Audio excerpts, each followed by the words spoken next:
Bom dia, boa tarde, boa noite, pessoal, tudo bem? Hoje vamos para o dia 350, Hebreus de 1 a 4. Bora lá?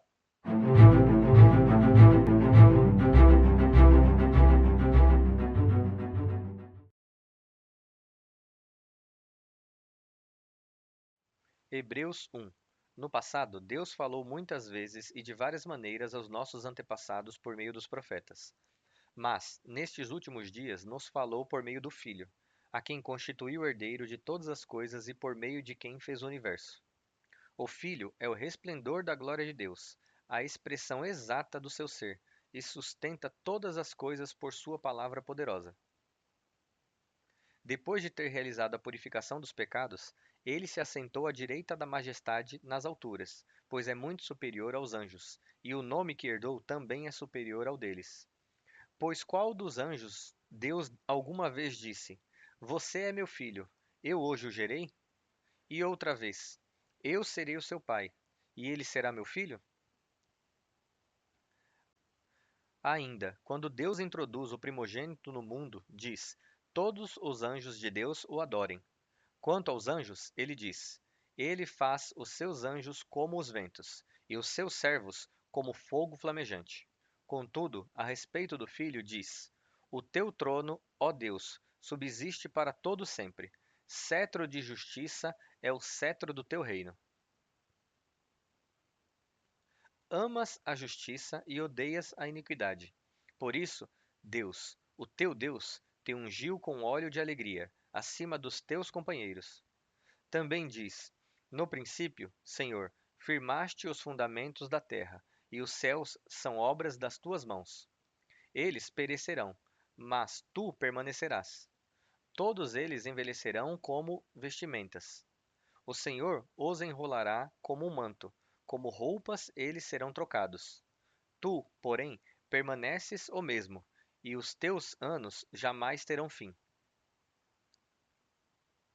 A respeito de qual dos anjos Deus alguma vez disse: Assente-se à minha direita, até que eu faça dos seus inimigos um estrado para os seus pés.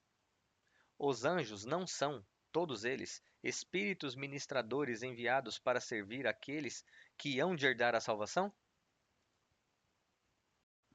Hebreus 2. Por isso é preciso que prestemos maior atenção no que temos ouvido, para que jamais nos desviemos. Pois, uma vez que a mensagem transmitida por meio dos anjos era válida e toda transgressão e desobediência recebeu a devida punição, como escaparemos nós se negligenciarmos tão grande salvação? Essa salvação, primeiramente anunciada pelo Senhor, foi-nos confirmada pelos que a ouviram. Deus também deu testemunho dela por meio de sinais, maravilhas, diversos milagres e dons do Espírito Santo distribuídos de acordo com a sua vontade. Pois não foi a anjos que ele sujeitou o mundo que há de vir, a respeito do qual estamos falando, mas alguém em certo lugar testemunhou dizendo: Que é o homem para que com ele te importes? E o filho do homem para que com ele te preocupes? Tu o fizeste um pouco menor do que os anjos, e o coroaste com glória e com honra. Sujeitaste todas as coisas debaixo dos seus pés. Ao lhe sujeitar todas as coisas, nada deixou que não lhe estivesse sujeito. Agora, porém, ainda não vemos todas as coisas sujeitas a ele. Vemos, todavia, aquele que por um pouco foi feito menor do que os anjos, Jesus, coroado com honra e glória por ter sofrido a morte, para que, pela graça de Deus, experimentasse a morte em favor de todos. Para levar muitos filhos à glória, convinha que Deus, para quem e por meio de quem tudo existe, aperfeiçoasse por meio do sofrimento o autor de salvação deles. Ora, tanto o que santifica quanto os que são santificados provém de um só. Por isso, Jesus não se envergonha de chamá-los irmãos. Ele diz: Proclamarei o teu nome aos meus irmãos, no meio da assembleia te louvarei. E também, eu porei a minha confiança nele. Novamente diz: Aqui estou, com os filhos que Deus me deu. Portanto, visto que os filhos são pessoas de carne e sangue, ele também participou dessa condição humana, para que, por meio da morte, derrotasse aquele que tem o poder da morte, isto é, o diabo, e libertasse aqueles que durante toda a vida estiveram escravizados pelo medo da morte. Pois é claro que não veio para ajudar os anjos, mas os descendentes de Abraão. Por essa razão, ele deveria ser semelhante aos seus irmãos em todos os aspectos, para se tornar sumo sacerdote misericordioso e fiel com relação a Deus e fazer expiação pelos pecados do povo. Porque, tendo em vista o que ele mesmo sofreu quando foi tentado, é capaz de socorrer aqueles que também estão sendo tentados. Hebreus 3. Portanto, santos irmãos, participantes do chamado celestial, fixem os seus pensamentos em Jesus, o apóstolo e sumo sacerdote que confessamos. Ele foi fiel àquele que o havia constituído, assim como Moisés foi fiel em toda a casa de Deus. Jesus foi considerado digno de maior glória do que Moisés, da mesma forma que o construtor de uma casa tem mais honra do que a própria casa, pois toda casa é edificada por alguém, mas Deus é aquele que edificou tudo. Moisés foi fiel como servo em toda a casa de Deus, para dar testemunho do que Deus diria no futuro. Mas Cristo é fiel como filho sobre a casa de Deus. Essa casa somos nós, se é que nos apegamos firmemente à confiança e à esperança gloriosa. Assim, como diz o Espírito Santo, hoje, se vocês ouvirem a sua voz, não endureçam o coração de vocês, como na rebelião, durante o tempo da provação no deserto, onde os seus antepassados me tentaram, pondo-me à prova, apesar de terem visto o que eu fiz durante 40 anos. Por esse motivo, fiquei irado contra aquela geração e disse: o seu coração está sempre se desviando, e eles não reconheceram os meus caminhos. Por isso, jurei na minha ira: jamais entrarão no meu descanso. Cuidado, irmãos, para que nenhum de vocês tenha coração perverso e incrédulo, que se afaste do Deus vivo. Ao contrário, encorajem uns aos outros todos os dias, durante o tempo que se chama hoje, a fim de que nenhum de vocês seja endurecido pelo engano do pecado, pois temos sido participantes de Cristo, se nos apegarmos até o fim à confiança que tivemos no princípio. Por isso é que se diz: hoje, se vocês ouvirem a sua voz, não endureçam o coração de vocês como na rebelião.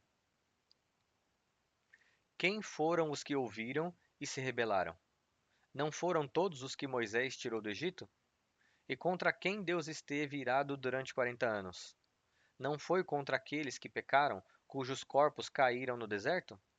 E a quem jurou que nunca entrariam no descanso dele? Não foi aqueles que foram desobedientes? Vemos, assim, que não puderam entrar por causa da incredulidade. Hebreus 4.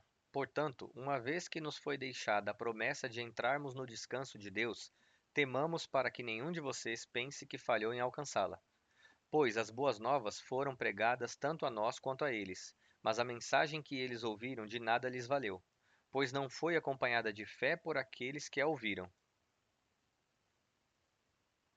Porque nós, os que cremos, é que entramos no descanso, conforme Deus disse: por isso, jurei na minha ira: jamais entrarão no meu descanso. Disse isso apesar de as obras deles estarem concluídas desde a criação do mundo. Pois, em certo lugar, ele falou sobre o sétimo dia, com estas palavras: no sétimo dia, Deus descansou de todo o seu trabalho. Mais uma vez, na passagem citada, diz: jamais entrarão no meu descanso. Portanto, restam entrar alguns naquele descanso, e aqueles a quem anteriormente as boas novas foram pregadas não entraram por causa da desobediência.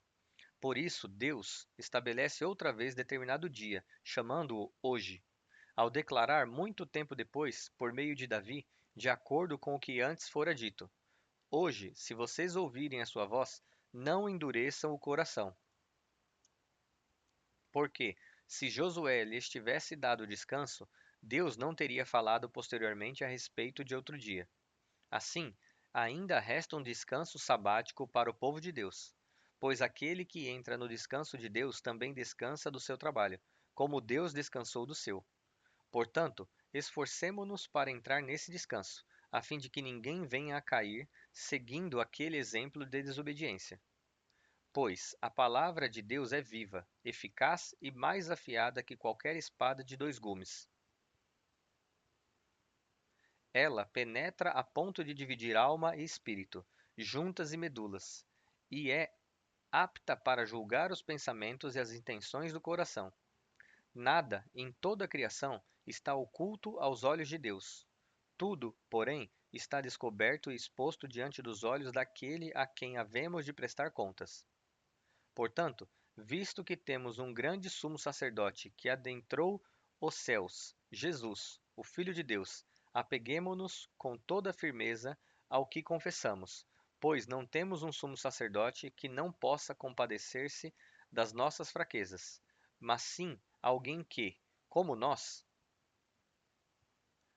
passou por todo tipo de tentação, ainda que sem pecado. Assim, aproximemo-nos do trono da graça com toda confiança, a fim de recebermos misericórdia e encontrarmos graça que nos ajude no momento da necessidade. Bom, pessoal, chegamos ao fim de mais um dia. Eu espero ver vocês amanhã aqui novamente e que Deus abençoe a cada um de vocês.